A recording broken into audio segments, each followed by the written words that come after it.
Why is no one talking? We're live. Indeed, we are, people. Yes, this is episode 67 of the Team Heel podcast live on Google Hangouts. It's 11:30 p.m. It is November the 14th, 2014. Crazy week this week. We thank you all for tuning in. Whether we're here live on the Google Hangout stream or if not on the playback, we appreciate it. And it means a lot, as always. And as always, I am Heel Steven. I'm Knowledge at Wrestling. Go ahead, Zach. I'm BCW. And I am the returning PW Outsider. Yes, the returning indeed. Where the fuck have you been this whole time? Oh, man, I've been busy. I've caught a lot of work. I see that you have been caught a lot of work. In terms of podcasting and everything like that, more on the editing side, but you know what the deal is. I'm here. I'm ready to do the podcast with you guys, and oh yeah, I'm here to rock it, yeah. I'm sure you are. You're here to rock it, yeah. Someone call Team Rocket, then. I got a Pokemon, there you go. Gotta catch them all, you know. Indeed, yeah, indeed, absolutely. Yeah, guys, we'll be taking in live calls in just a bit. The number is 401-283-4991. The PIN number is 77221. It is completely toll-free. Don't call in just yet. Then we will tell you guys exactly when to call. So you guys give us your thoughts on what's been going on this week in the world of wrestling. But or if not, if Twitter is your thing, you can ask us a question on Twitter at TEAMHEEL Podcast using the hashtag THP for the Team Heel podcast. So, guys, this week a lot of things have been happening, and I realized this week that it officially makes 9 years since, the wrestling world lost one of the all-time greats in Eddie Guerrero. And this past Thursday Oh, it was Friday, right? It was past Friday that he passed away. Yeah. This past Friday, it made 3 years that 9 years. I'm sorry.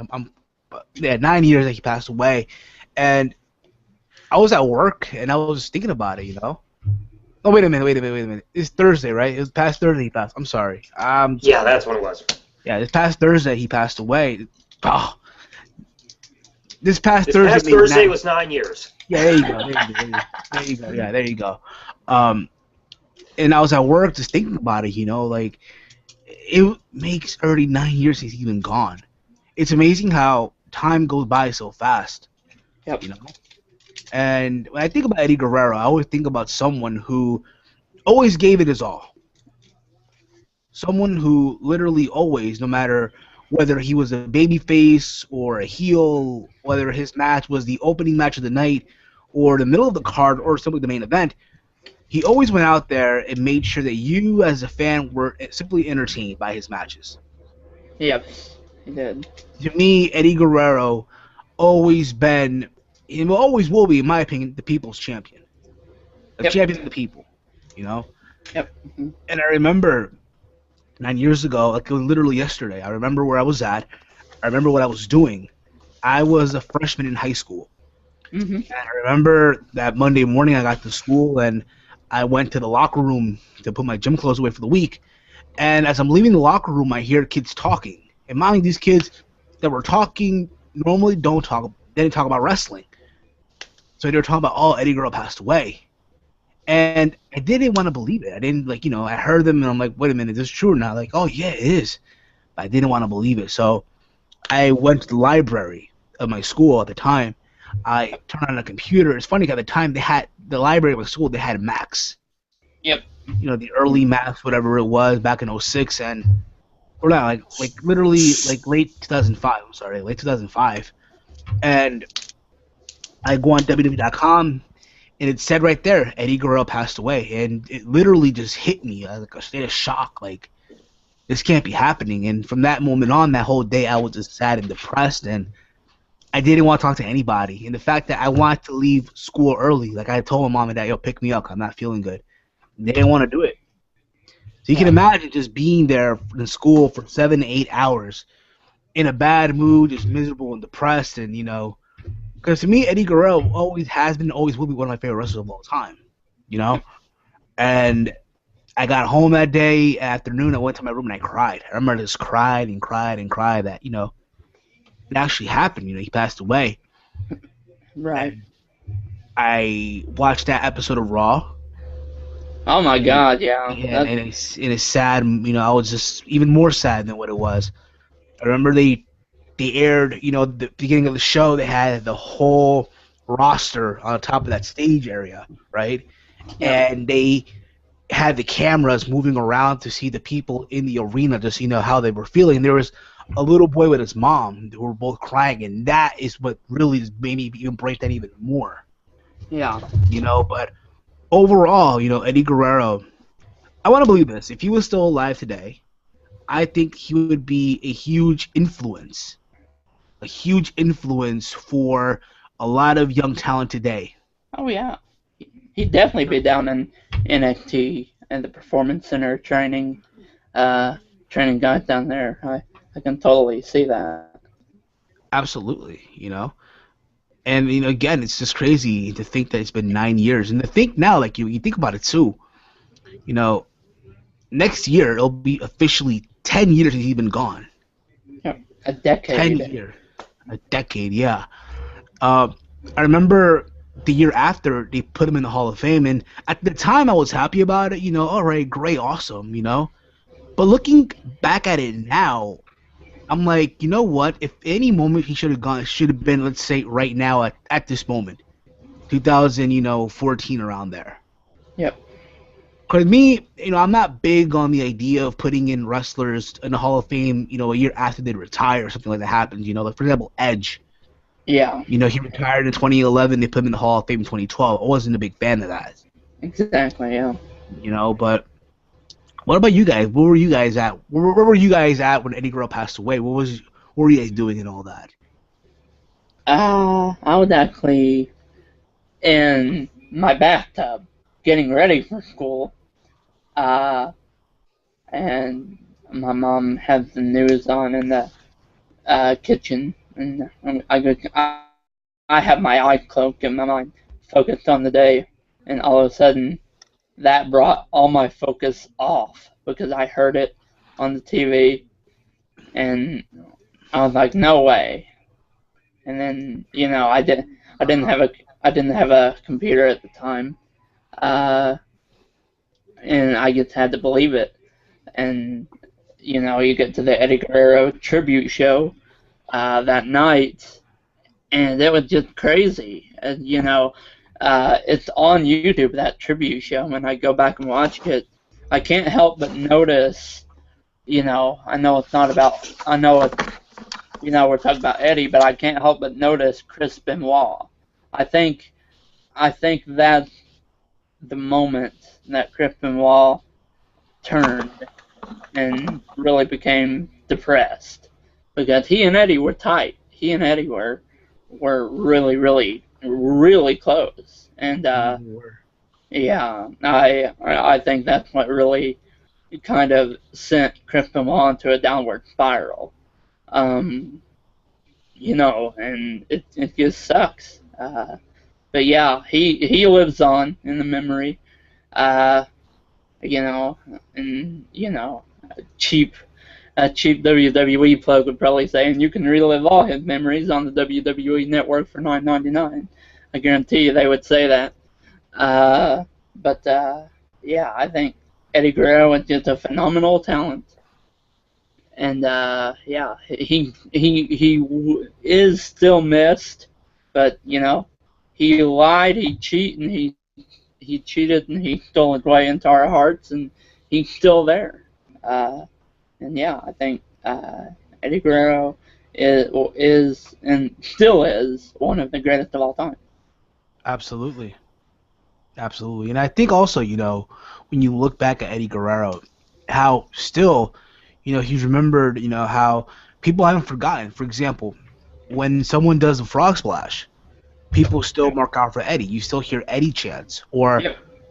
when someone, does a triple vertical suplex, the Three Amigos, even Yeah. now Chavo does it now, but still, people still chant for Eddie, Eddie, Eddie, Yeah. Chavo, I hear Chavo tearing it up too in Lucha Underground. I heard about that too. I did hear about that too. Yeah. What about you guys? Yeah, I was just in school as well. Well, I didn't know about it because I was in school, and when I come back home, yeah, basically I usually went on WWE.com every day. I used to love that site because I was a little kid, I didn't know anything about fucking dirt sheets back then. So then I see Eddie Guerrero passed away, and I'm like, wow, like I just saw him on TV like a week ago.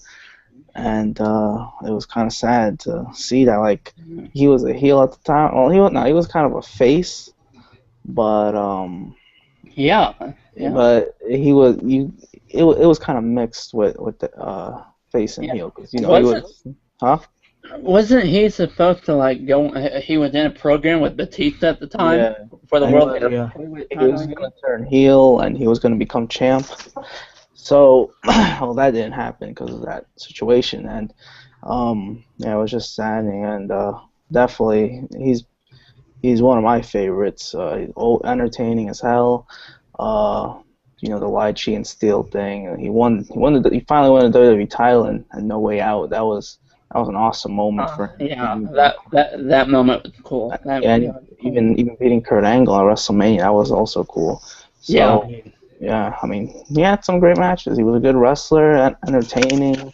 I mean, shit, not a lot of wrestlers are like Eddie Guerrero today. Yeah. So that seems to like him go. Yeah.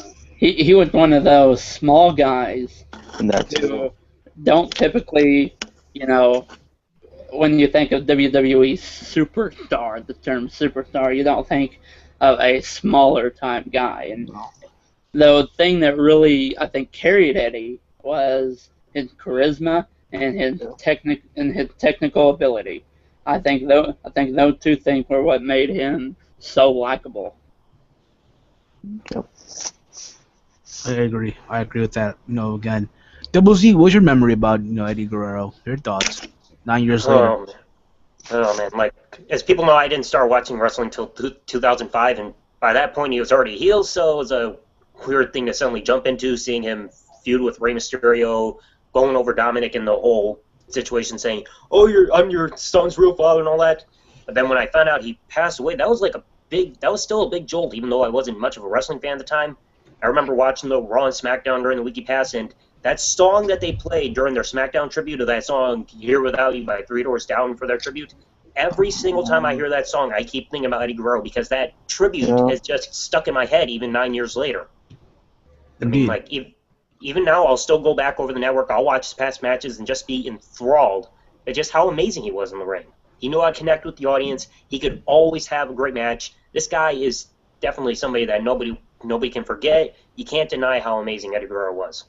To me, Eddie Guerrero was always the ring general, in my opinion. He always dictated the pace. He always, made sure, hey, the guy he's competing with, that guy needed to step up to him as well. You know what I mean? Yeah. Yeah. I mean, I think he brought out the best in everybody. Indeed, he did. Indeed, absolutely. And I remember the day he won the title at No Way Out 04 from Brock. I was happy as hell. Even till this day when I watch it back, sometimes I bust into tears a little bit. I think that, hey, that was his big moment in his career. Yeah. And, it happened.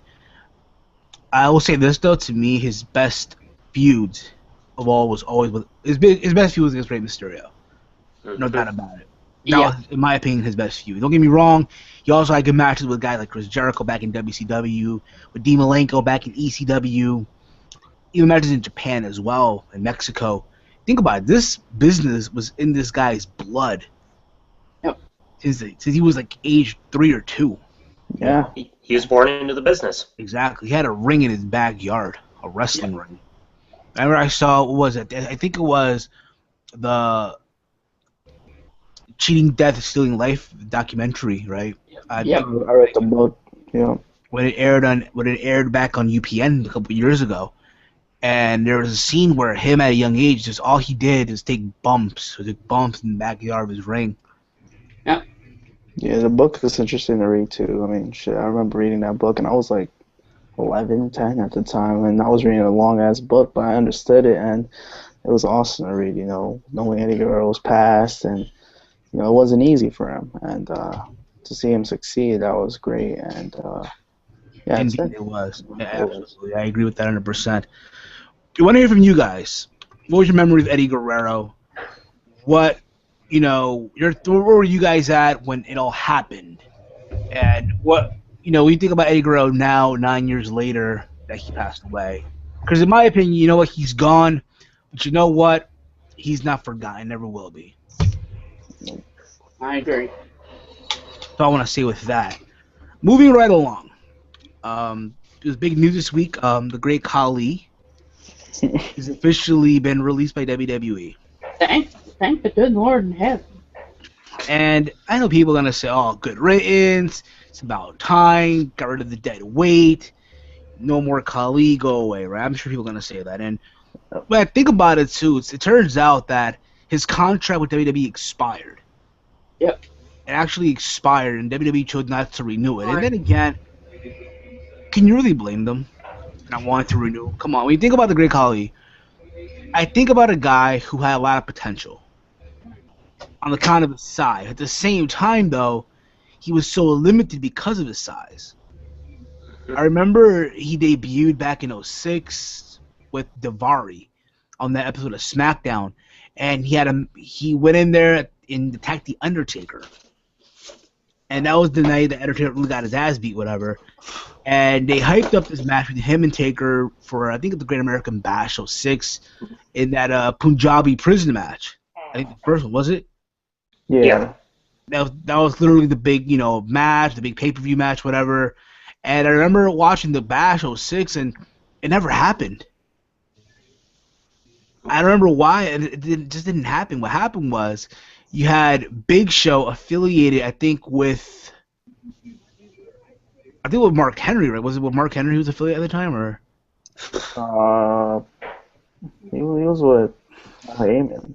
Yeah, with Paul Heyman, and I think Mark Henry was like, oh, I think Teddy Long came out and he said, apparently now in the match, the Punjabi prison match will be you, Big Show, versus the Undertaker. And I'm like, wait a minute, what the fuck? What happened to Khali here? Like, what the? And they had the match and it just came out so sloppy. To begin, it just came out so sloppy. I remember Big Show being on top of the prison thing in the cell. I'm like, what the fuck? Are you talking about the Punjabi prison thing? Yeah, Big Show Undertaker. It was supposed to be Khali and Taker, but it never happened. Oh, yeah. Yeah, Punjabi prison was one of the worst ideas ever. Hey, you know what? That's around the point. That's around the point, yeah. Oh. Exactly. Oh, yeah. But, when you think about it, too, here's a guy that had potential to be a monster, if you will. To his credit, he was a former World Heavyweight Champion. Wow. Okay, someone has a TV on. Whoever has it on, turn the TV off. That is not me. I'm not TV muted. Walter, your TV on, bro? Nope. Who's TV on? I don't know. I hear TV. My TV's off. I hear season, whatever, but whatever, fuck it.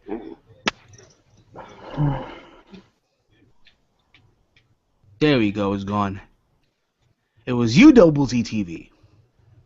It's not me. I don't have a TV in my room. I heard a TV. I don't know why, but I did. Well, it's not me. I don't even have cable. Whatever. That's around the point, though. But if you go back to what we were talking about, though, the great Khali, to his credit, he was a former World Heavyweight Champion. You cannot deny that. Transitional champion. Yeah, too, but hey, he won the title, though. He won the belt. Well, that matters, right? Oh, all because Edge got freaking injured by that point. Yeah, was it the best run? No, it wasn't. Like you said, Double ZTV, he was a transitional champion. Remember, after that, it just went downhill. Remember, they were supposed to do a last man standing match between him and The Undertaker at SummerSlam Yep. that year, and they had him instead. Undertaker instead beat him on the SmackDown on the Go Home show. Yeah. Yeah, because they had no time for that match, or they knew that match was gonna suck. Yeah, Khali, you couldn't really pull anything good out of Khali. I don't remember one good match he's had. None. Yeah, He's had a good match before in that Falls Count Anywhere match against Cena One Night Stand in 2007. Oh. It was okay. That match was shockingly good, especially with that finish with the whole FU off the crane. Yeah, but most of his matches are just not good. He looks like he can barely walk, and he's just not good. And I don't know what they saw. I know, yeah, he's tall and big, but Have you seen the legs? He had the walking power of Diesel and the wrestling ability of Giant Gonzalez. Oh God. Yep. He was just so limited. Giant. And I think that face turn that they did, like with him turning face against Johnny Knox or whoever that guy was from Jackass, that just killed his career completely. Yep. After they became a comedy act. yeah, I mean, what else can they do with him? Indeed. What else can you do with them? Absolutely. I mean, they knew that he sucked in the ring, and they just kept him around, for promotional purposes. They kept him around for India. He was very, very popular in India. Bollywood, of course he is. And that's why they kept him on the main roster for 8.5 years. That's fucking crazy, man. He had a job longer than JTG. I think he did. He did, yeah, he did. Longer than JTG, longer than I mean, a lot of wrestlers that we know. I mean, But hey, man. Del Rio. But hey, man, the Ryder Revolution's still strong. Zack Ryder still. Oh yeah, speaking of Zack Ryder, apparently he's going to be needing surgery as well, from what I've heard. Yeah, damn. Torn rotator cuff. Yeah, it sucks, but It's not like we're gonna miss him or anything. Like, how do you get a torn rotator cuff in catering? Like, what in the world? I don't know. That's a good question. Also been speculation that apparently Brad Maddox might be released as well from WWE. Yeah. Now, if you guys remember, he was fired as the general manager of Raw. Yep. And he was fired by Vince, wasn't he? So speculation is going out that, hey, he's not really fired. They just moved his profile to the alumni section. That he was fired, quote unquote, on TV. Well, then again, I wouldn't be surprised if he was fired in real life. I mean, That too. Nothing for him at all. He's been out for quite a few months. I don't know, a long time. That's all I know. And shit, what else can you do with him? Indeed. What else can you do with it? That is indeed true. Don't want to make him a freaking referee again. Oh. That was a fail. Hey, I didn't mind it. He was a great seller, though. Like, Brad Maddox could sell like Dolph Ziggler type selling. Indeed, absolutely. I mean, if you watch the stuff in FCW back in the day in developmental, that could work. When Ryback hit him with that meat hook clothesline, I was like, oh, holy crap, that dude could sell. Meat hook clothesline. But that's around the point, guys. That's really around the point. But yeah, I mean, Brad Maddox, who knows? Only time will tell, though. Only time will tell. I think the biggest news that came out this week was the fact that from Global Force Wrestling, Jeff Jarrett announced on the 11th, I believe that was, if I can just check here, 3 days ago, that was a Tuesday.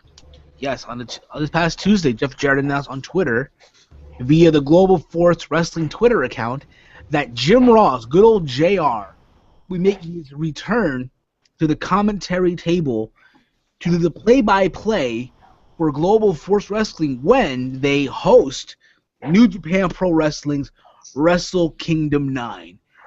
They'll be going live exclusively on pay-per-view on January the 4th from the legendary Tokyo Dome in Tokyo. Yeah, there you go. Now, for those of you out there who are not familiar with Wrestle Kingdom is New Japan Pro Wrestling's WrestleMania. It's their biggest show of the year and one of the biggest venues in Japan, the Tokyo Dome. Yeah, in other words. I think it fits about 50,000 plus people, or even I could be wrong there, but don't quote me on it. Oh, wow. But now, mind you all, listen. To my understanding, Jim Ross only signed for this one show, and that's it. It's not like he signed officially a contract with Global Force Wrestling. But if you're, if you're Global Force Wrestling, you're Jeff Jarrett, to have Jim Ross call this show, that's a home run in itself. Yep. Yep, it is. It's amazing right now. But honestly, to me, Global Force is taking too much time. My interest is not there anymore for it. So you're gonna tell me you're not gonna be watching Wrestle Kingdom on pay-per-view? Oh yeah, I will. You do know that Global Force is hosting the show, so technically, it's their first pay-per-view. Yeah, that's true. That's true. I mean, yeah, I agree with you too. I agree with you too, and to an extent, like, yes, you're giving us all these news, you're partnering up with all these promotions, but the big news I think a lot of fans want to know is when the fuck are you gonna be on TV? Yep. That's the big question right now, and here's my thing, okay? If Jim Ross were to sign with Global Force Wrestling, don't have him do your weekly TV commentary. Don't. Yeah. You want to treat Jim Ross like specialty, like royalty, if you will, right? Yep. I say have him only do the pay-per-views along with somebody else, of course, right? Because you can't do the show by yourself. Then again, I wouldn't be surprised if he did it by himself. But to have the guy whoever does the TV shows, right? The color commentary for the TV shows, who should be, in my opinion, and I'm sure a lot of you forgot about this guy. And no, it's not Matt Stryker. No, it's not Kevin Kelly. Todd Kenley. Yeah, I liked him. Todd Kenley. He was in the guy who was in TNA a couple years ago. He was the third man with Mike Tenay and Taz. Just imagine that, I mean, I hope they get the guy, because who else can they really get? This is the only guy that we know that was pretty good in TNA, but TNA let him go. So now I don't know what he's doing. So I'm assuming that working out in Global Force should help him out. Like you got to get Bob Schmuda to do it. Oh no, hot, no. Okay. But when you think about it, though, Jim Ross, Jim Ross, in my opinion, is without a doubt the voice of pro wrestling. Yeah. The voice. He is literally the Gordon Soley of today's era. It's funny. What's crazy too is the fact that when the news came out, they had a lot talent from New Japan Pro Wrestling. More members of the Bullet Club give their thoughts on Jim Ross, calling the action for that show, and all of them literally are just, they're amazed on how big this is to have Jim Ross call their match. If you think about it, a lot of these guys that wrestle in New Japan, they also wrestle on the indies. Yeah. And to have, guys such as AJ Styles, guys such as Carl Anderson, Doc Gallows, the Young Bucks, Kyle O'Reilly, and Bobby Fish, who recently won the IWGP Junior Heavyweight Tag Team titles. And they wrestle also in Ring of Honor as the Tag Team Champions as well in ROH. To have these guys have Jim Ross call their matches, it's an honor. It literally said, hey, you made it in the business, pretty much. Yeah, they should be honored. I mean, Jim, having JR call your match, that's one of the best, knowing that you finally got a great commentator commentating your match. And it's like if you're a boxer coming up right now in the ranks, right? You have Jim Lampley call your fight. Yep. With Max Kellerman. That's just more Jim Lampley. More Jim Lampley. That's literally the sign. Hey, you made it, pretty much. But I cannot wait. I'll be watching this. Apparently, they're gonna air it live at 2 in the morning, right, on pay-per-view. But then they'll all do the pre-tape version at 7:30 p.m. Right. But I cannot wait, though. I cannot wait. And say what you want about Jeff Jarrett. I know a lot of people will shit on him and say, oh, the guy, regardless of how many people he hit over the head with the guitar, the guy never drew a dime. The guy didn't have that look to be a main eventer. The guy made his own company so he can be the world champion. But hey, with Global Force Wrestling partnering up with New Japan for the show, Wrestle Kingdom, and the potential partnership of Ring of Honor with Global Force Pro Wrestling. Mm-hmm. Say what you want about Jeff Jarrett, but this motherfucker is hitting home runs out of the park. He's a good businessman. He is. Making that money. Well, it's working out so far, and Exactly. we're gonna have to wait and see. Cause He's literally making moves right now. He's making moves. And you know what? Now, I said it before and I'll say it again. When you think about the business right now, it's in a coma. Especially here in the States. It's in a coma right now. Uh-huh. So the wrestling business needs something like this. They need companies to get together to do these super shows. Now, egos also come into play. Yep. But nonetheless, though, I cannot wait, though. I cannot wait for this show. Let us know your thoughts, guys, down below in the comment section of this very live stream. Your thoughts on Global Force Wrestling doing a show with New Japan Pro Wrestling, Wrestle Kingdom 9. Your thoughts on Jim Ross making his return, coming out of retirement, if you will, to call this show. Yeah. And if you're WWE right now, you gotta be feeling like shit right now. I hope they do. Because that's how they treated JR. Exactly. With Vince McMahon making fun of him and all these ridiculous stunts that they did with him back in the day. 2001 when they had him kiss Vince McMahon's ass. That's still disgusting. Or John Laurinaitis fired him in his hometown in front of his wife. All these things, that happened with Jim Ross. And JR is still loyal to the WWE, even when he's fired. Oh, God, man, I don't know. He just loves WWE. He loves the company, man, so much, even though they ridicule him. Because he was there. That's what jump-started his career. Well, that's what got his career really to the main level. So that's why he appreciates it, even with all the stuff Vince does to him. Indeed, yeah, absolutely. Got a paycheck. Of course, man. I agree with that too. I agree. But again, time will only tell, though, what's gonna happen. But I cannot wait, like I said. I cannot wait. And yeah, let's move on, shall we? Let's do it. This is a stacked show when it takes us literally a half an hour or more to talk about WWE Raw. Raw this past Monday was live from Liverpool, England. It wasn't live. Well, you know what I mean. Pre-taped. Well, you know what I mean. It was pre-taped, live, whatever, same shit. It came from England. Exactly. That didn't sound right. It came from England. Yeah, You sick freak. It came from England. Holy crap. Get your mind out of the gutter. Oh, heck yeah. But yeah, so the show kicks off with John Cena in the ring, talking about Survivor Series. He says that, you know what? He needs people on his team. Another robotic promo from John Cena. And the crowd was literally booing the shit out of Cena. They were singing with his theme song, John Cena sucks. John Cena sucks. But that is true.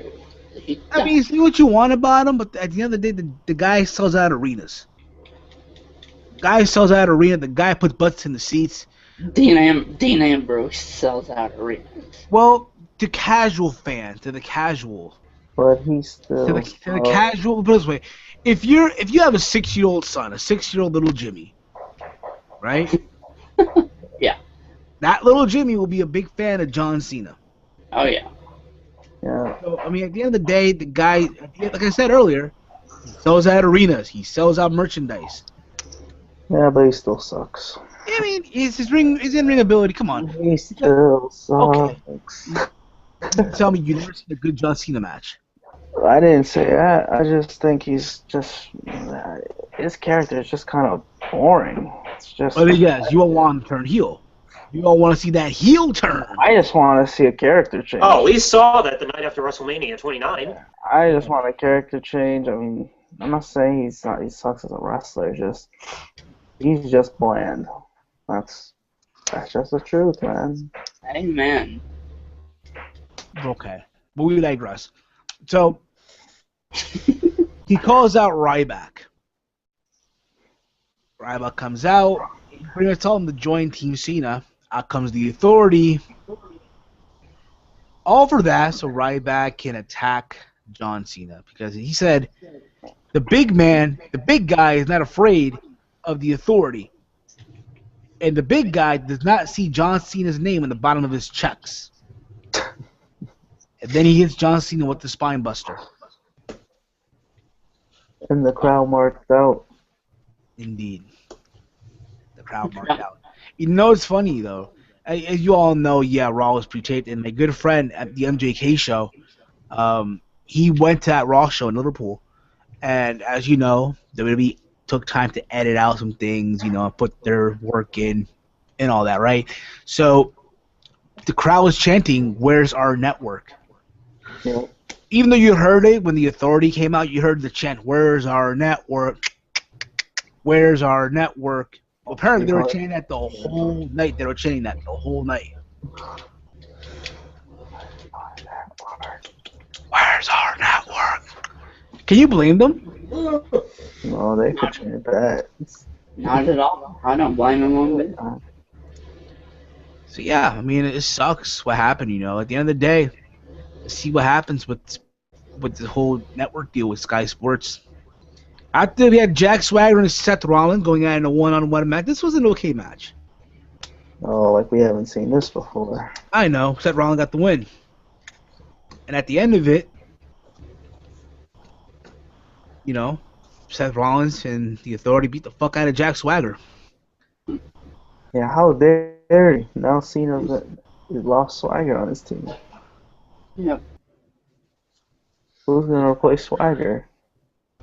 Who knows? Who knows? At the end of the day. But only time will tell, though. Only time. Because apparently Swagger was going to be part of Team Cena. But now it's no more. But it is what it is. That's what the Authority's doing. They're going after anybody who will be a part of Team Cena, just to wear the team down. Apparently Luke Harper was after Dolph Ziggler the whole night. We'll get to that at the end of the show. We'll get to that at the end of that Raw review. We'll get into that. After we had Paige versus Alicia Fox. Short match. I did not do the Diva stopwatch this week. I did not do it because I was lazy to do it. I was lazy. And the fact that, come on, it's a pre-tape show. Whatever, right? In a nutshell, Paige got the win. So there you go, right? Yeah. After this, you had a vignette of, you know, Xavier Woods, and it's a new day. It's a new day. It's a new day. And apparently also on that night they played the second one.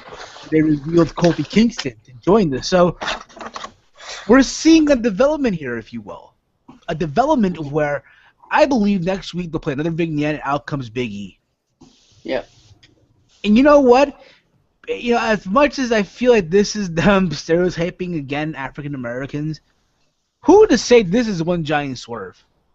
Who to say that on Monday when they debut, they go into attack mode? Oh, God. They did what the vignettes they did with Brodus Clay saying he was going to be a monster, and look what happened. He became the Funkasaurus. Exactly. Who to say now that was pure crap. And who to say now that they come out and they're literally beating the fuck out of people left and right? We can only hope they're doing that, because if they're keeping this gimmick, it's good.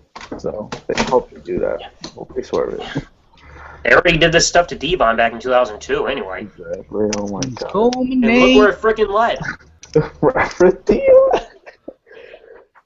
He's Culminator. I want to feel my soul. Oh, my brother. Testify. Testify, my brother. So, yeah. After this, you had Rusev versus Sheamus in the rematch for the U.S. side. This was a fun match. Went back and forth. Ended up with Sheamus losing via countout. when the authorities, Mercury and Jamie Noble. How dare they? How dare they? I know, right?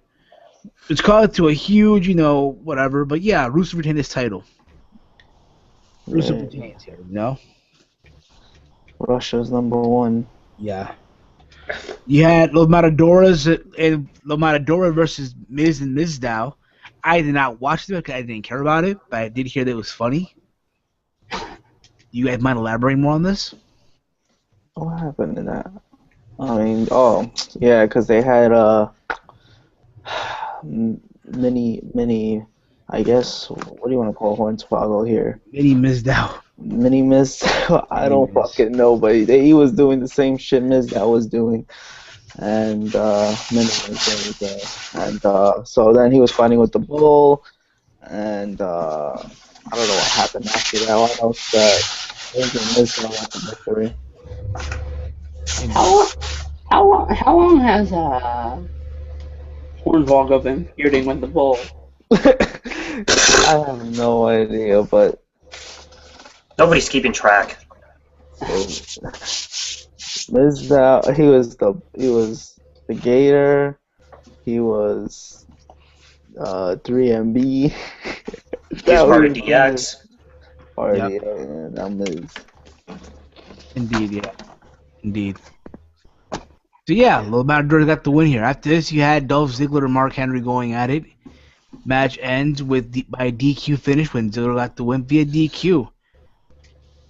After you had Mark Henry trying to literally destroy Dolph Ziggler, out came the Big Show for the save, and there you go, right? It was later revealed that Big Show would join Team Cena. Oh, of course. Backstage, it was Ziggler, it was Cena, it was the Big Show, and then out of nowhere came out Sheamus. So now we know the 4 guys that will be on Team Cena. Oh, I'll be on your team. Indeed, yeah. So with that being said, will Nikki Bella be the cheerleader for this? I don't know, but Yeah. Right. Brie Bella versus AJ Lee. Or whatever match. Let's talk about it better. Look at that. Hey, Brie Bella versus AJ Lee. Oh yes. Hey, fans. Yeah, that's the closest thing you're gonna get to Daniel Bryan versus CM Punk. Could be, yes. You think about it. Yeah, the wife of Daniel Bryan versus CM Punk's wife. Wow. Holy crap. Yeah, after this, Adam Rose versus Tyson Kidd. The Bunny cost Adam Rose a match again in the process. How dare the Bunny? When it was all said and done, Tyson Kidd won't be a sharpshooter, right? And you had Adam Rose attack the Bunny. Maybe a heel turn in the works? Who knows, right? But I wouldn't mind it. Fuck. Yeah, he needs something. Nobody would mind it. I mean, shit. It's better than what he's doing now. Indeed, indeed. Apparently, he's supposed to face the Bunny in the kickoff show. Oh. I think versus That doesn't even sound good. Oh my god. Oh my god, that will sell out arenas. That will put in the seats. Let's hope TNA spoils that. Zach, what did we say? No bashing promotions. Hey. Hey, it's what WCW did to the WWE. Well, that's not Results to put butts in their seats. Now put butts in the seats, yeah. But that's around the point, guys. That's around the point. That's around the point, folks. That's around the point. Oh my god. You said no bashing. Hey, he's the exception. He's the exception. Come on. Liverpool. Let me tell you something, Dustin Nunn. Don't start drama. You go back to Randy Nunn. No comments. No comments. No comments on that. No comments. So yeah, main event time. John Cena versus Ryback. Oh god. God. Damn. What can I say? The less said, the better. Yeah. In a nutshell, what happened here? Ryback turned face again.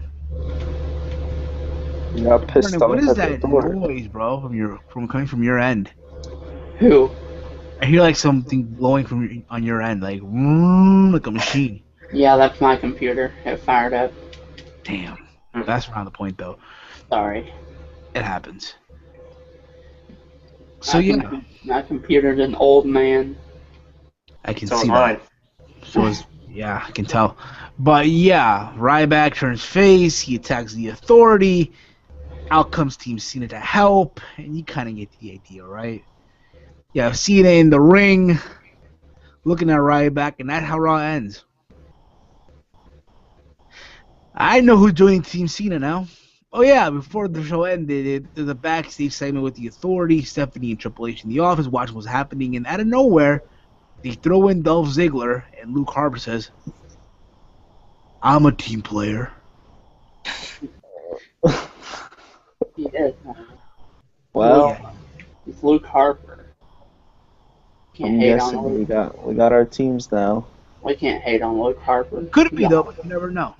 Yeah, I mean, I think with Luke Harper, they're gonna try to give him a mid-card push. Probably get the belt off of Dolph Ziggler. It could be. Never know. But let us know, guys, your thoughts on Monday Night Raw. If you enjoyed it or not, you can dial right now if you want. It's 401-283-4991. The PIN number is 772021. It's completely toll-free. Call in. Let us know your thoughts on Monday Night Raw. Anything else you want to ask. Tell us how crappy Raw was. And yeah, what you would have done differently if you were booking for Raw. But then again, a lot of us, I'm sure, have ideas and all that. But then again, that's why we're not booking Raw. At the end of Raw, they showed a special on the WWE Network, ECW Exposed. As part of the Exposed week as part of the ECW Exposed week on the network, they had Paul Heyman and Joey Styles, somewhere in WWE Studios, talk about ECW. Things that we might have not known, things we probably already knew, right? Yep. I thought overall it was a decent special. Again, decent at that. What kind of got to me, what really pissed me off, right?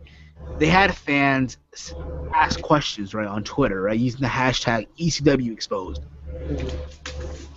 I don't know what it is, but with a lot of these fans, the question that they send are the most cliche questions I've ever seen.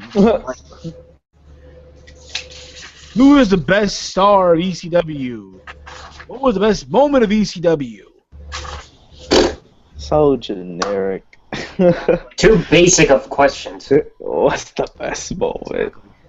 It's funny too because Paul Heyman even said, if ECW was alive, if any people on the current roster today who would be successful at ECW, he named a lot of people. He named Brock Lesnar, he named Cesaro. He even admitted that Cesaro is very, very underutilized. I can agree as well. Oh, I think everyone. They broke kayfabe here. They broke a lot of kayfabe, you can tell to an extent. Randy Orton, I think they also mentioned. They mentioned John Cena. Yeah. I think that's nah. I mean, from a marketing standpoint, I get it. From a marketing standpoint. Yeah, but nah, he wouldn't have lasted. I don't think It would have drawn money to the company. Probably, but Indeed. But he would have to tweak up his character. He would have had to been a heel. Give me like 2 seconds, guys. I'll be right back, alright? Alright. He would have had to been a heel because people would just boo him if he was in ECW. Well, then they'd come and pay to see him get his ass whooped by being destroyed by chairs and tables and trash cans and everything. He'd be the best They'd heel. love to see him in a pool of his own blood. he would have gotten killed by New Jack. Maybe. Yeah, but, just like Big Rhymes almost got killed by him. Oh, God. New Jack's awful.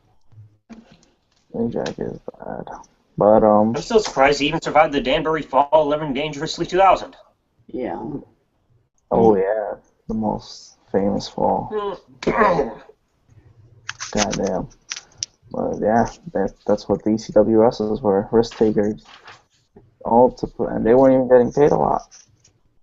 But, Well, They after were lucky if they were getting paid at all. after that special aired, Tommy Dreamer was mad at Paul Heyman and kind of airing the dirty laundry about how they all got dicked over in ECW.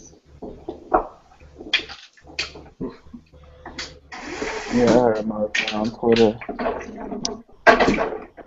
Oh, it was, yeah, I don't know. But, He should just be happy that he got paid in the rebrand of ECW rather than the main brand, because that one, like I said, they hardly got paid at all in the last few years. WWE was paying him the rebrand of ECW. And, Even though it was a crappy form of ECW. It was. Vince purposely did that. Yeah, if people want an example, look at December 2006. You'll thank me later. Oh my god. Yeah, but it kind of got to me. You know, what it really did. You know, I sent in 2 questions about ECW, right? Yeah. As you all know, last week Paul Heyman and Taz had a Twitter war, right? Yeah. And Paul Heyman said that there's a huge difference between trying to be relevant and exploiting something, right? Yeah. So I asked, you know, at Joey Styles, at Paul Heyman, what were you meaning with that? What were you trying to talk about with that? Hashtag ECW Exposed. And the other one, his thoughts on, you know, when the Sandman got crucified by Raven. Yeah. And you think that, hey, they would actually know. And no, I am not mad about that. But it's like, you know, come on. It's WWE controlling social media. Like, Yeah. so bullshit, you know? What, you really think you get those specific questions? Hey, they thought they were wrong, right? Like, hey, wrong No, there's question. nothing wrong with the question. I'm not saying that. I'm saying WWE would answer questions like that. You know them. Yeah. Must be pointy. Pointy. Taz is just embarrassing himself. Indeed, yeah. Indeed. So that was that. You know, also they even asked him if Paul Heyman ever took money from WWE for his own benefit. He's like, no, he didn't. Hey, didn't he say that in the documentary? That too. I think, from what I heard, he borrowed money just so they could get one of their pay-per-views off the ground. No. As in, like, did he ever got paid by WWE for himself? Like, you know. Like, No, it was all help, basically. exactly. Right.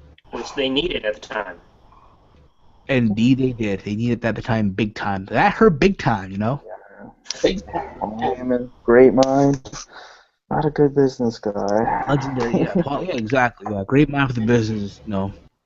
It's No, not but there. I think Paul Heyman's mind kind of outweighed his sense. He had such a big mind for wrestling, and he had all these great ideas, but you know, he didn't know how to handle money. He really didn't. Indeed. That's what this is, you know. That's a business. Steven says it all the time. If you're not here to Business. Why do you think Vince McMahon is successful? Why do you A lot think of people Vince shit on Carter him, is but- successful right now? Well, never mind. What? Wait a minute.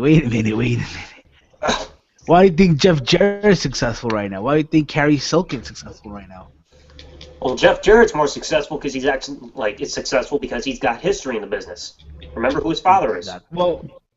Exactly. Well, you know what, guys, move on now. TNA. This past Thursday. Big news coming out is that apparently TNA is in negotiation with Destination America. They're probably wondering, what the fuck is Destination America, right? I've never heard of it. only TNA, man. Oh, fuck. Well, I'll explain to you guys in a bit what is Destination America. You'll all find out what it is. Okay? Because again, as you all know, their big mission right now is to find a TV deal, right? Get a TV deal in by 2015 and all that, right? Yeah. And apparently, Destination America is a branch off of Discovery Network. Oh. It's literally available, according to the reports that I've read, approximately half of the country, around 60 million homes. Oh wow. 6 million. I mean, here's the thing about it, okay? Because apparently also Spike is remaining to be a front runner as well. I said it before, and I'll say it again. You know, with Spike, there's 2 sides of the spectrum. Yeah. There's a good side, there's a bad side to it. Even with, you know, with Destination America, I believe there's 2 sides of the spectrum. A good side and a bad side. The good side is the fact that, hey, they won't go away. You know what I mean? They'll still be around. The bad side about it, of course, again, half of the country has it. I don't know which side, the East Coast, the West Coast, the Midwest. I don't even know. Unfortunately, it looks like their best choice was Spike. And the problem also is, I don't even have Destination America. Exactly. Their best choice right now is looking like Million homes. So if you're one of those people, if you want to watch them, you're better off, hey, doing what a lot of us probably do with Lucha Underground. Search it up on Dailymotion or YouTube pretty much when it is airing. Yep. But again, here's my thing with TNA, right? Overall. And I'm going to try to pick my words correct here. Okay. They got themselves in this mess. They did, without a doubt. Do I hate them? No. I don't. At the end of the day, I blame the people running the company. And that's all I'm going to say with it. If I don't hear control. The control? I hear PS4 control. Not the best leadership, direction going. Indeed. But yeah, like I said, Spike's looking like their only best option. Go on, bro. I don't mean to cut you off. No, I'm just saying, Spike, best option, and with Destination America, yeah, like you said, 60 million homes that's not even half, I think, of the country. That's less than that, a lot less, and it's just not gonna work out if they go to a network that's not as popular as Spike. Yeah, Spike's not the best, but at least you can watch that wherever you are, and they need a network like that, at least. And one that'll give them good money. That too, and that's unfortunate as well. With Spike, they're not going to pay them more. Pay them less. Indeed. I agree with that. With less promotion. Yeah. Indeed. Absolutely. So yeah, guys, TNA Impact kicked off this week. It was live from Bethlehem, PA. Live. Well, you know what I mean. Come on. Well, you know what I mean. According to You said the same thing about Raw. Okay, it was from Bethlehem, PA. All right. Yeah. And overall, I gotta say this. I say a very good to decent to good episode of Impact. All right. And I'm sure a lot of you here didn't watch it, which is fine. No, I watched the clips to get in touch with TNA still. I understand because you're in college and you have night classes, you don't have time to really watch Impact on the regular. And I understand. Classes fucking suck. You other two, I don't even know what the fuck is wrong with you guys, but that's around the point. Well, TNA isn't their last show next week? Yeah, I mean, well, yeah, okay, after this will be the best of 2014, but whatever. So, Impact kicked off with Lashley trying to find MVP, but Kenny King says he doesn't know where he's at. Lashley gets mad and throws a trash can at a wall. And then we get into the ring. We see James Storm. He comes out with the great Sonata and Manic, and he says that he wants an answer from Davey Richards. If Davey Richards will join the Revolution, right? And then out comes Davey, out comes Eddie Edwards, and Davey says, you know what, I can speak for myself. I don't need Eddie speaking for me. Giving the swerve that he might end up joining Revolution, but he says at the end of the day, I am a wolf, and James Storm, you are crazy. I will not join this Revolution, which ends up getting Manic, Sonata, and Storm to attack the Wolves. They manage to tie Davey's leg up, and they match him with a chair. On the leg. The injured one. The injured one, yes. Apparently that's where he got injured, but I think he got injured at a live event.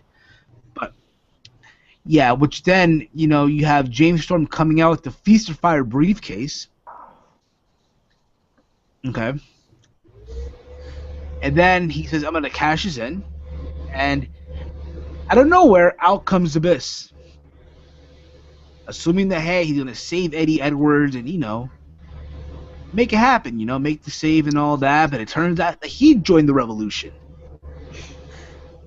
And out of nowhere, new tag team champions, James Storm and Abyss. Now, from what here's the thing, okay? Here's how I look at this. I know at first I said it was a bad idea, what the fuck, TNA, but looking at how it all went down, I'm really hoping that with this, they go Freebird rules. They're probably wondering what the fuck is Freebird rules, right? No, that means It can work. Yeah. Exactly, it could work. Of course it can. It should be like that because it's kind of dumb if it's Storm and Abyss only. I'm sorry. You think about it too. Okay, you think about it too. You really want to see the Wolves versus the Hardy Boys again for the tag titles? That too. Like I saw Storm how he won the titles. It came out better than what I expected. Obviously, reading it online was completely different. Obviously, we weren't for it, but I like the way they set it up. And if you weren't reading the spoilers, you were surprised. I'm assuming.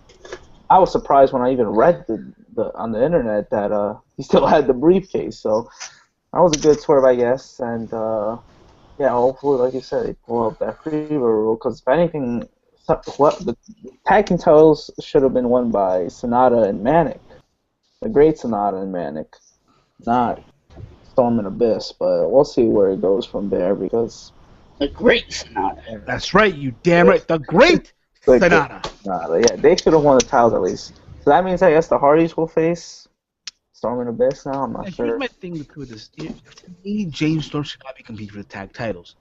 Yeah. James Storm is at a point where he should be competing for the world title. Be the heel competing for the world title. I'll say this right now. I'll throw this idea around. If they manage to, come back in 2015 and with the new TV deal and all, do a program, James Storm, Bobby Roode for the world title. That'd be awesome. That'd be great. This time the roles are reversed. Yeah. Yeah. Oh wow. Yeah. That's my idea. If I'm TNA, go with it. But then again, I'm not booking for TNA, so who am I to really say anything, right? Booking TNA is kind of questionable too. Yeah. Madison Rain versus Taryn Terrell. This was a fun little match. It didn't go that long, but it went back and forth for how long that it went. Ended up with Taryn Terrell getting the win with their mean, cutter, if you will. RKO. The RKO out of nowhere. RKO out of nowhere. And next week it's their big moment. Yep. Now after that, apparently there was a backstage segment where Taryn Terrell and Gil Kim went to Kurt Angle's office and they demanded a match with Havoc. And Kurt Angle being like, all right, fine. Next week it will be Havoc defending the Knockouts title against Taryn Terrell and Gil Kim in a three-way. So the big moment happens next week, guys. But that's around the point. That's around the point. No spoilers. Indeed, yeah. Indeed. We had a backstage segment with Manny. He tried to recruit Mahabal Shira. It's more like hitting on him. To the Revel. Yeah, that too. Had to have him introduced to James Storm, just so he can get declined. Kenny King comes out of the ring. He talks about how Lashley is pissed at several people, and that he'll get the title back soon. He's all about business. He calls out Chris Melendez. And pretty much just insulted him, said that he can't compete with them, and that he wants a match with them so badly. If you think about it too, Chris Melendez defeated Kenny King a couple weeks ago on Impact. Remember that? Ended up with Kenny King attacking Mr. Anderson and leaving out of the ring. Then we had a handicap elimination match, the Menagerie versus the Bromance with the Beautiful People. This is a whatever match. The Menagerie got the win here when you had Crazy Steve left with Jesse Goddard. But yeah. Rebel, though, was a hot asset of the match, in my opinion. Yeah. Crazy. I like the focus on Double Z TV right now. Not even giving a shit. Here we go. I'm just not a big TNA person, remember? I understand that, but hey, at least sell that you try to be at least. Come on. I'm not in the wrestling business. Oh my god, TNA, it's so awesome. I love it. Don't turn around now. Come on now. At least he's not doing what the ROH fans were doing at the last show we went to. Yeah. We'll I'm glad I'm yeah. not doing what WWE fans are doing and chanting CM Punk right now. And like everybody loved TNA worldwide. After this, we You had. Andre ripoff. Hey, Andre's the man, okay? Leave Yeah. him. No, Brennan's ripping him off there.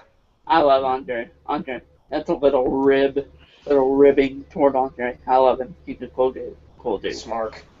Eric Young versus Tyrus here. It was a okay match. Tyrus lost to Eric Young,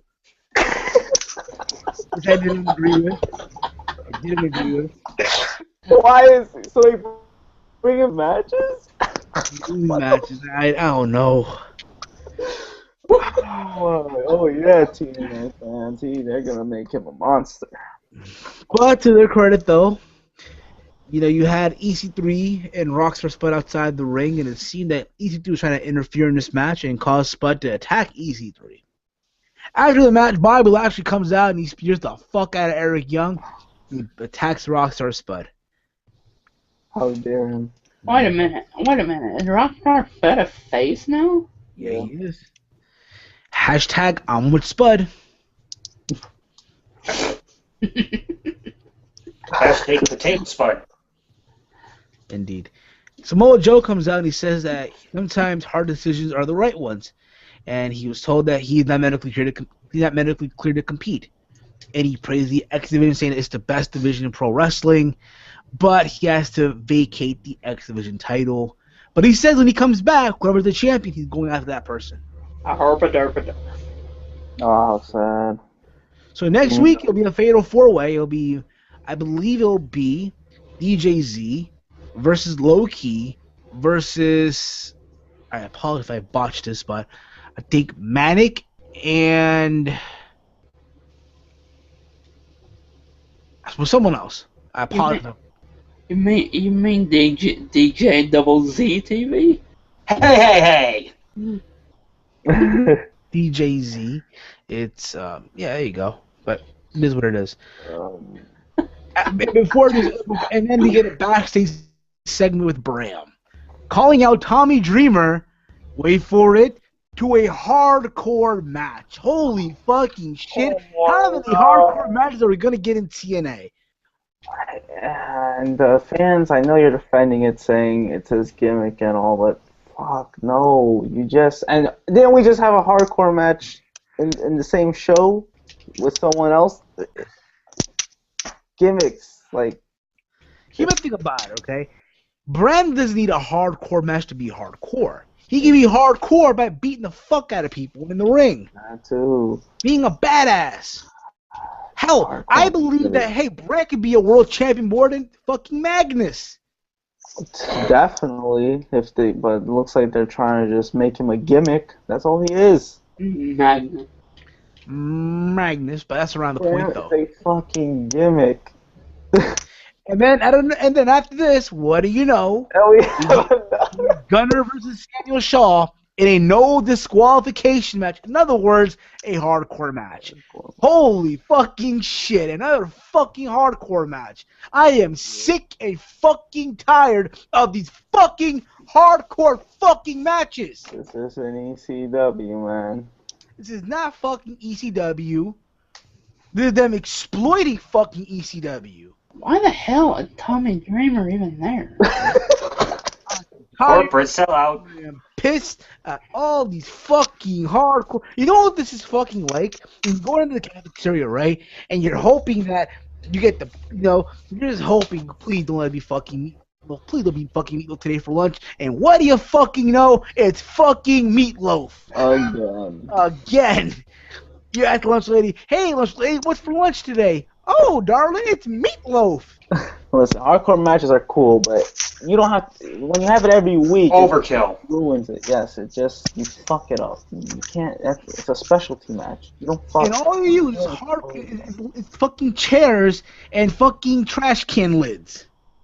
Yeah, that's so hardcore. And Gunner doing the same spot he did like a million times to James Storm.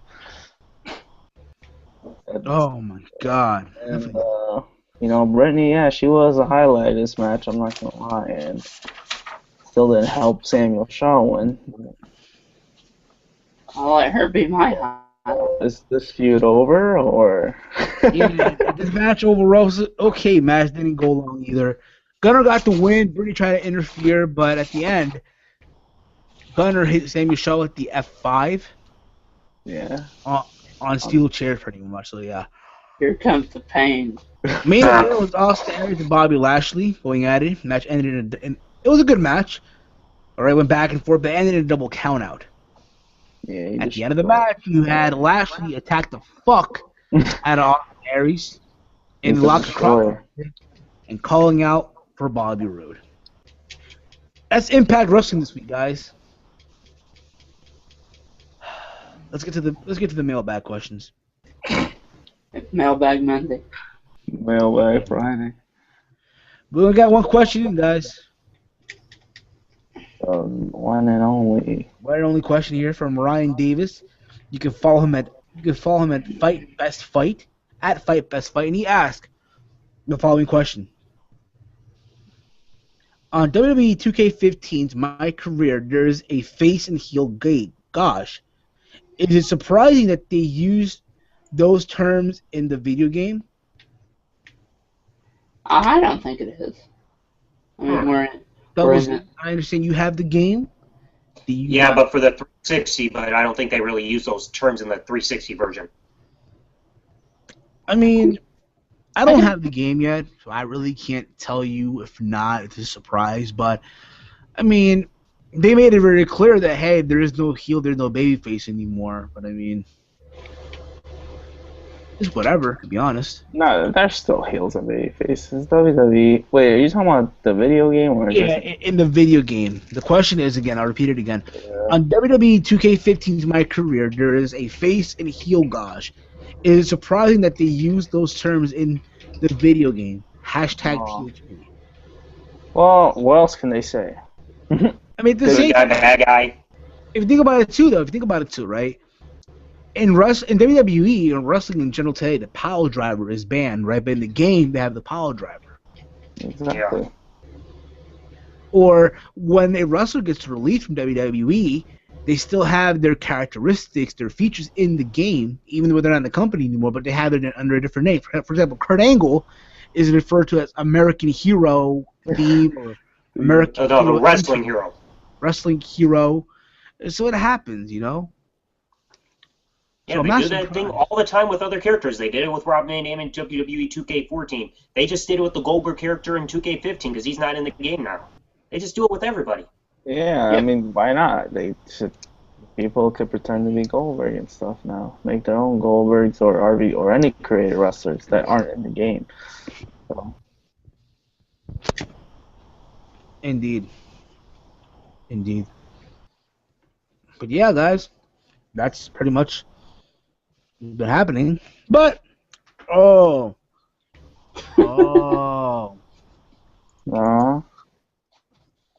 know what's coming now. What? Oh, Barry. Nope. Don't encourage him, dude. Oh, don't bring out that. I waited until the end of the show to say it. Yeah, he can't bring out the animal. He said he wasn't going to do it during the podcast. Exactly. I'm not bringing it out. Haha. That's why I waited. That's why I waited till the end. Well, we're still live, you know, so. Oh crap! What the heck is that? Indeed. So, as you all know, there's a lot of tension this week in the IWC. Oh god! Oh no! With a certain individual. Hey, you want to talk about this, so we are, but we're gonna be professional and mature about this. No, I will not. Dude, if people know my situation about that person, they know it's nothing in the professional level. We're not gonna say his name. Yeah, right. We're not gonna give him publicity. It rhymed with poo, hue, Finterwainment. Does that not make sense? But okay. You're talking in tongues. Here's the thing, okay? So, a certain individual made a video a couple weeks ago, and this past week, saying that he is now the #1 guy in the YouTube wrestling community, in the internet wrestling community, when it comes to wrestling talk. And it's funny because people always send me his videos, right? Assuming that I'm going to make a video response, I'm going to bash this person or drag his name into the mud. But they fail to realize that I don't do that anymore. Those days are gone and passed by already. And I move on to bigger and better things in my life. So I watched this video. And I made a response to it. And what I said is, just because you have the most subs, it doesn't make you number one, doesn't mean that you're the best. You're no different from everyone else. We all here, we do the same shit. Yep. Whether we talk about wrestling, or whether it be wrestling reviews, whether it be a video game, gameplay, or a pay-per-view review, or a DVDs or merchandise unboxings, we're all in the same shit here. We're But no. here's the thing. Listen. A lot of us, he claims he's the best. Hey, it's confidence. I'm sure a lot of us here, when we do our content, we put a lot of effort into what we do, right? Yep. Whether it be with editing, producing, planning out what you're gonna say, how you're gonna, and all that. It's called, being proud of what you do. At the end of the day. So when if he says he's the best, let him say it. 'Cause I feel all of us deep down inside feel that we are the best at what we do as well. I mean, they act like it's they act like, obviously everyone's gonna say they're the best or something, especially if you have, big following and stuff. But just people say it because, like you said, to boost their confidence, their ego, because it's just something they feel like saying because they feel confident. The thing is, I don't think we need to say it. Sean, hey, we're not going to say who it is. Whoops. Sorry about that. I didn't mean, that blurted out. I apologize. But you guys know who that is. Actually, never mind, because I get blew it. I'm sorry. Yeah. I was gonna make a comment, but Might as You well already not. did during your own video. yeah, I already did. I'm sorry, David. Well, there goes iTunes down the drain. Oh fuck. But anywho, I'm over here breaking kayfabe. we already got the computer going off, TV's going off. Oh god. There goes iTunes down the tubes. We can still do iTunes. Come on. Fuck out of here. Now with this equipment we got here, but that's around the point though. Yeah, I mean. You know what? Fuck it. You know what? Say his name. I don't give a shit anymore. Okay, here it is. No. Okay, thank you. Profanity. No profanity. You're an individual with professionalism, maturity, and some decorum. I say I'm gonna go with what Hill Stevens said in his Ether video. It's not. No, it wasn't an Ether video. It wasn't an Ether video. No, the other one, the DN one. My machismo rules. My decorum, it rules. So, the thing about Sean, we don't have to say we're the best. Sean has to convince himself that he is the best because he realizes he sucks. He's just conceited. Yeah, he's just. It's like pure narcissism at its highest. It's not a surprise that he does stuff like this. So yeah, I mean, I'm not gonna hate on him for doing it though. Like, come on, people, you act like what he's saying is the truth. We all know it's just his fucking opinion. Oh god. Can I hate on him? Just to say he's the face of the community is very conceited. I mean, just because he's got the most male subscribers, actually, Luigi PS3 or whatever her name is, she's got more subscribers than him, but he's got the highest subscribers in the of the male wrestling talkers here on YouTube. I just want to say, guys, I am a fan of his work. Yeah, so mean. Oh my god, But seriously, guy, even We Are Pro Wrestling said himself, just because he's got a ton of subscribers doesn't mean he's actually good. Oh, he made a If video you've on seen it? one Sean View video, you've seen them all. Well, he did a video on this? Pretty much. He did? Did he? You just say we are pro wrestling. Yeah, We Are Pro Wrestling. Like, if you watch his fan interaction one, like, for the YWC results, he did a award video thing a while back of who people thought was the best in the YWC, the worst, most underrated and overrated, and people voted Sean as the worst and most overrated, and We Are Pro Wrestling said, just because you have a lot of subscribers doesn't mean you're that good. Exactly. And again, I don't hate a lot the of your guy. subscribers could be trolls. Again, I don't hate the guy. I don't hate him. I do. I don't wish the worst. I don't wish the worst life has to offer him. You know what I'm saying? If people know my history with Sean, they'll know my heat. Listen, I respect the fact that he comes on camera and gives his opinion on wrestling.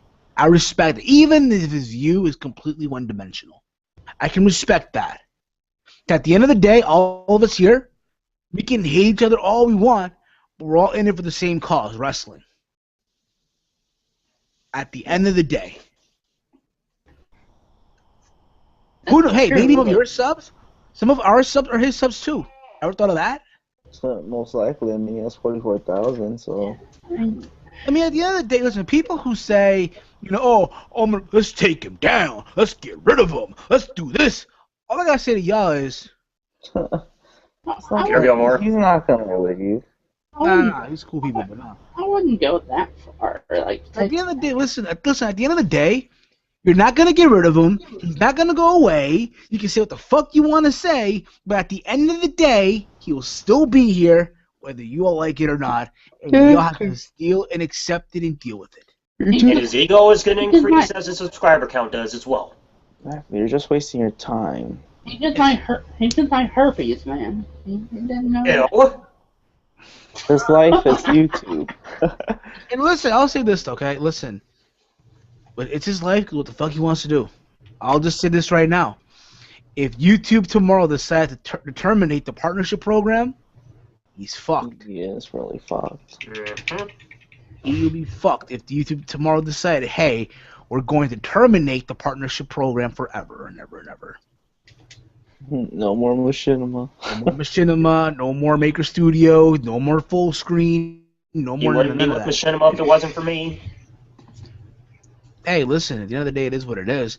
But at the end of the day, you know, people need to really just let it be, you know? How in the heck is he with Machinima Yeah, I was always He wondering. asked me for contact about information. when he's not even a gaming channel? Like, what? Yeah, he's. Alright. That's Well, what he I. does do gaming once in a while, but it's just an MCN. Oh, yeah, okay. But at the end of the day, listen, guys, all I'm trying to say is, okay, we don't have to like each other. We might not have to be the biggest fans of one another, but at the end of the day, we're all in the same community. We're all in it for the same concept, wrestling. Yep.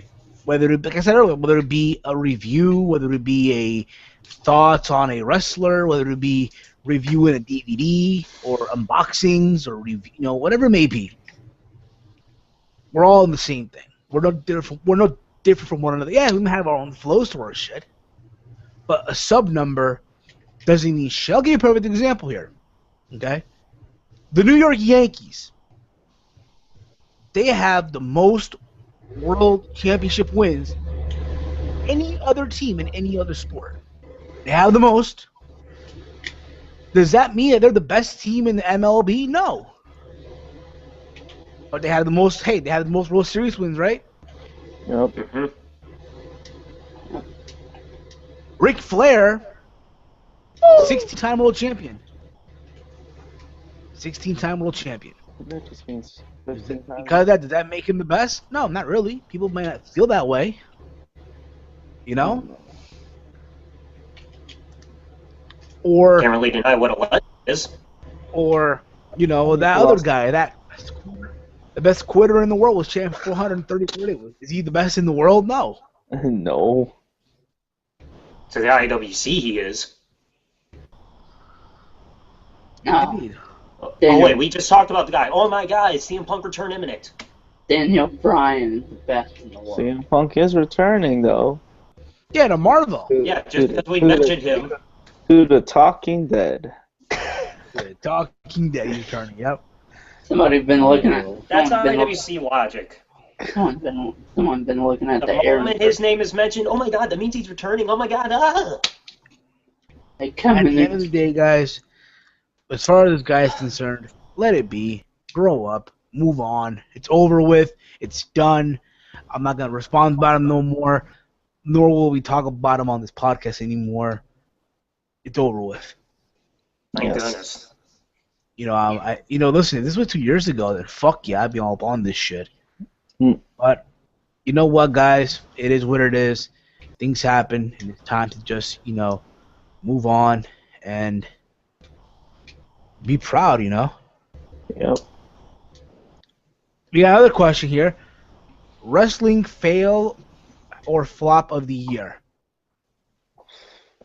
I say Hulk Hogan calling the Superdome the Silverdome. Yeah. Pretty good one. Some would say that, or some would say the WWE Network. Oh yeah, that's a good one. Yeah, the network kind of was a flop, even though it's cool to have. Yeah, network is the major one, I think. It is a cool So thing. far. It's a cool thing to have, but Yeah, it's not bad. it lost. It's not it up. paying out in the long run for the company. Yeah, it's not working out for them though. Nope, it's not working out. Oh, it's not. Yeah. It's not working out. That shit's gonna get canceled eventually, probably. They don't get that shit fixed. I don't think they'll cancel it. I think they'll up the price a lot. They'll fucking give it for free. Fuck that. $5 a month. Yeah, well, why are If they raise the price, they can't shove the whole $9.99 thing in our faces anymore.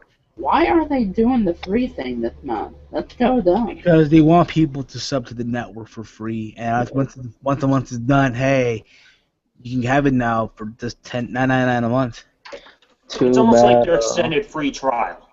Yeah, too bad. I still Like, got you get this $10. whole month to see how it is. You get Survivor Series for free. You can check out the content. Then after the month, you can make your decision on whether you want to subscribe or not. Yeah, that's true. Yeah, they're not gonna remind you to. Oh, do you want to subscribe or not? Because they already have that shit on auto renewal. If What? you forget, you're fucked. But I was surprised that they were actually doing network plugs in the UK.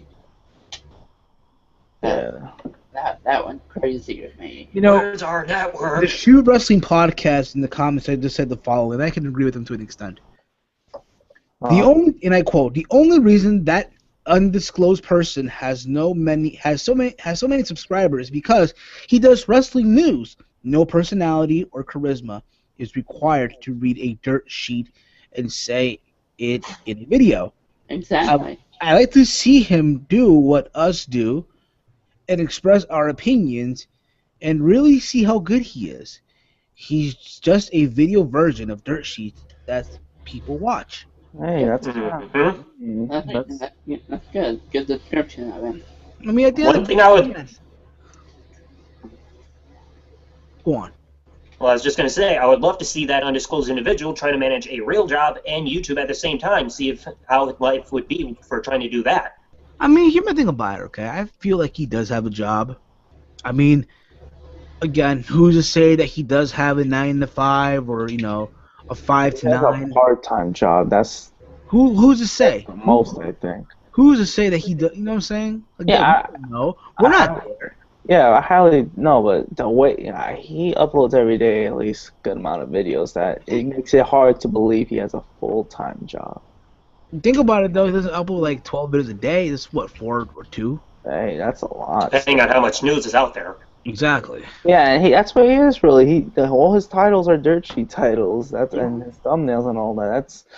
That's how he got his views and that's how people sub to him. I think he's a view whore. Yeah, probably that too. He definitely searches himself up. That's pretty obvious, but Yeah. If you think about it, my video that I did on him, he was the first guy to comment. I saw that. And apparently he's upset that his girlfriend added me. I added his girlfriend on Facebook. Now listen here. Oh, come on. I've got her on Facebook, too. This is the comment that he wrote, and I quote. I'm going to read the comment that he wrote. By the way, he says, in all honesty, I myself like this video. I got no beef with you. Even though you added my girl on Facebook, now I will expect the death threats to begin in 3, 2, 1. See, First and foremost, bro, understand this. Your girl is not the only girl I have as my friend on Facebook. Understand that. Your girl probably wants some other dick besides yours. No, but Brandon. Brandon, don't bring Lynn into this. Hey, I'm sorry. Don't bring the I'm girl. sorry. Don't. No, I'm sorry, but if he's gonna talk shit to you like that, You're not talking shit. And to me, just him being him. And again, I'm going to get upset about. Exactly. At the end of the day, if my girl, if someone added my girl, I'd probably feel the same way as well. To an I extent. think a lot of people will. Well, guys, this wraps up this week's edition of the TEAMHEEL podcast. We thank you all for tuning in. We hope you all tune in next week for another exciting edition. We're almost at 70, guys. Almost 70 episodes in. Yeah, so we cannot wait. Good for that. But there'll be big things happening, guys, in 2015. Things happening. I'm talking iTunes. I'm talking Stitcher Radio, TuneIn Radio, iHeartRadio. We're making moves. TEAMHEEL podcast. Exactly. Put it maybe on TV tracks. Who knows, right?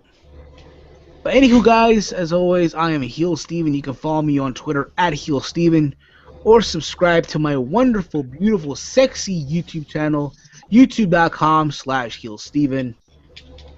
Hi. Also, if you're new to this channel, hit that subscribe button as well. We go live every Friday at 11 p.m. or 11:30 sometimes. And also, follow us on Twitter at TEAMHEEL Podcast. If you haven't yet, go follow it. Link in the description. And also, like our Facebook page, facebook.com/GutCheckPodcast, and Wrestling News Talk, the Facebook page.